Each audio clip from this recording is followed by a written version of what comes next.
我覺得我哋好似被訓練到好討厭中間呢個階段，即係嗰種由開始到達成目標之間嘅過程。喺一個大城市，如果你唔係一個完成品，即係包裝得好靚、好成功、好完美，你就好容易會覺得自己好失敗。但最近，我試用另一個角度去睇自己，我發現原來未完成並唔係一個缺點，相反，呢個先至係生命力所在嘅地方。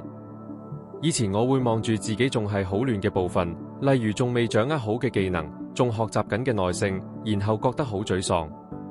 腓立比書1章6節一直喺我腦海入面出現。經文話：我深信那在你們心裏動了善工的，必成全這工，直到耶穌基督的日子。呢句說話令我成個人鬆晒。呢種感覺就好似行入一間仲裝修緊、入緊貨嘅書店。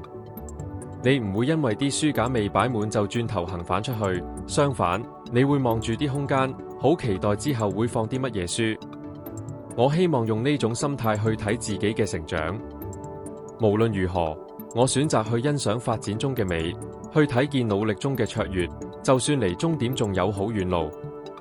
我不介意自己係一個施工中嘅成品，因為如果我仲未完稿，即係代表上帝仲寫緊。